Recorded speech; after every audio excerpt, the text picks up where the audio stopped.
lying around. Simply because we can't see it really actually occurring. The best way I can describe pyrolysis is basically taking a liquid or taking a flammable liquid. Remember the states of matter. We have a solid, liquid, and a gas. Well, it'd take us a long time to recreate this with a solid, and of course the gas is already a gas, so it'll just flame up. And then the solid will smoke up a lot, so we'll take a flammable liquid. We'll take a flammable liquid, we'll bring it below its ignition temperature. You understand that everything has an ignition temperature. This is the temperature where things will burn. So this particular liquid right here, it will not burn below 142 degrees.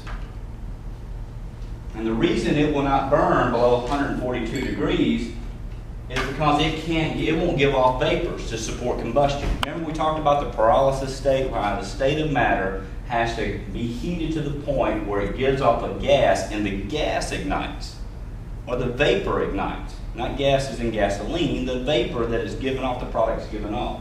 So this state of matter is just like a solid state of matter, except it's in a liquid form. It still has to convert from a liquid into a gas or into a vapor before it combusts. And that's what we're going to fix and show you right here. This flammable liquid right here would, like I said, normally has an ignition temperature. So we're going to try to ignite the liquid.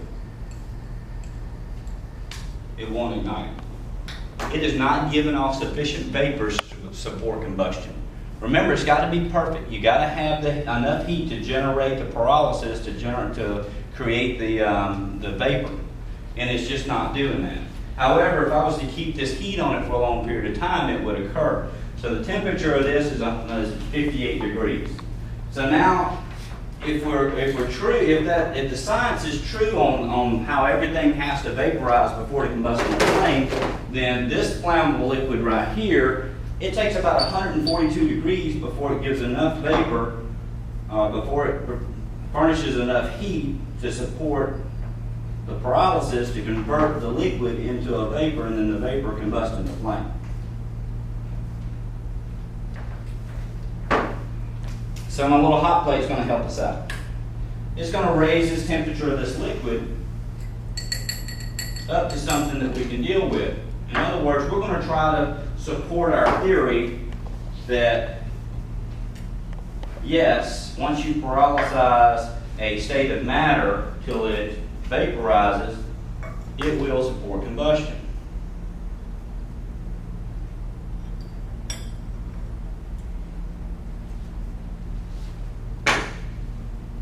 So there we go. 65, 66, so it's coming up. Remember we talked about radiant heat, we talked about convective heat, and you just saw that right then. You saw the convection pop the balloons and you could feel the radiant heat off of it. The conduction, remember we talked about the conduction? Conduction is the transfer, the point-to-point transfer of heat energy through a substance or through a state of matter. In this case, metal is a great conductor of heat. So we're going to do our experiment on a piece of metal. So I've got a thermal probe attached to the other end of this, and I've got my meter set up to where we can measure the temperature of the metal. So the metal is basically at 76 degrees right now. So if we heat this metal on this end, the heat transfer is going to go from the point that we're applying the heat all the way down to the end, and it's going to equalize. It's going to basically absorb the cooler temperature of the metal and bring it up to a constant temperature all the way across. Well, now this would take forever. So that's why I brought this.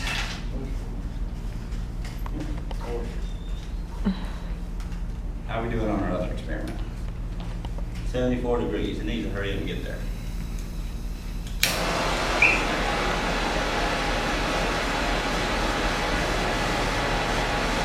So now what we're doing, we're taking heat energy and we're applying it to a state of matter. It's a solid state of matter. However, instead of the convection like we did over here and the radiation we did, we're actually going to use the method of conduction to transfer heat energy from this end to this end down here. So what we're doing is it's literally point-to-point contact. Remember, it's going to go from here down to there. I'm not going to take the flame and move it up and down. It's simply going to measure the temperature down to the other end. Now the good thing about metal is I'm going to apply enough heat energy right here on this point to where eventually I can turn this off and this heat will still transfer to the other end. So if I remove this right like it is now, it's gonna start cooling down to a point, but however, it's still gonna transfer heat to the other end. So it's 70 degrees. By the time we get the other experiment done, it's gonna be up around 100 degrees.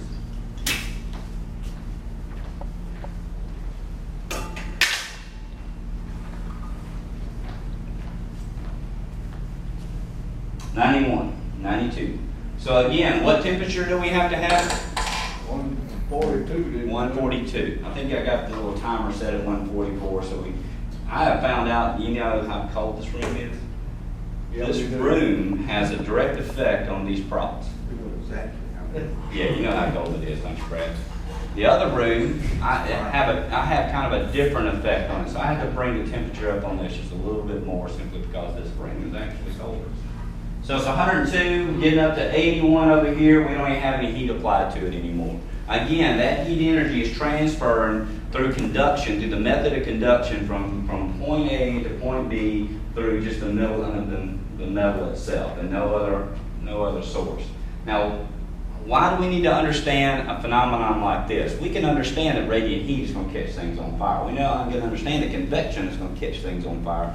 But conduction, how does conduction work? Well, if you like the table legs and stuff like that, if we had a fire on top of the table, it can conduct that energy down to the floor and cause a fire on the bottom.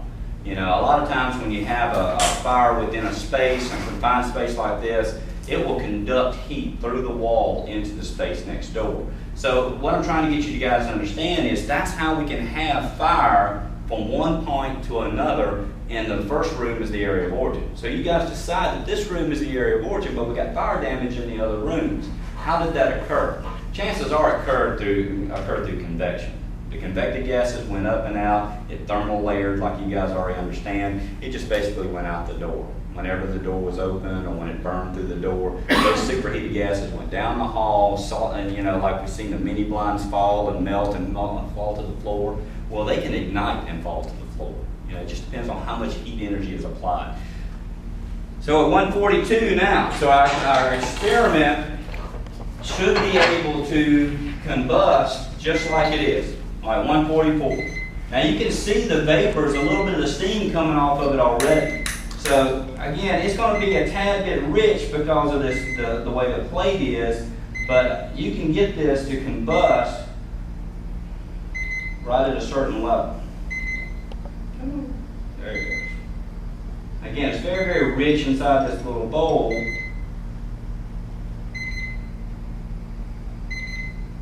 And we have to use a fuel that's not very volatile, so it can't blow each other up in here.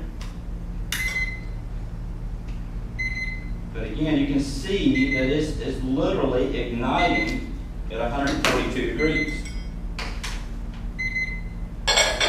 Where it would not ignite at anything below.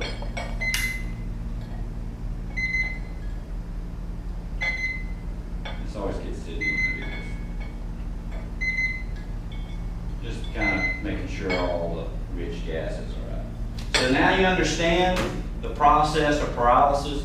Before, when we had it on ice, it literally would not give off enough. The heat was not pyrolyzing the liquid to the point where it gave off sufficient vapors to burn. So we brought it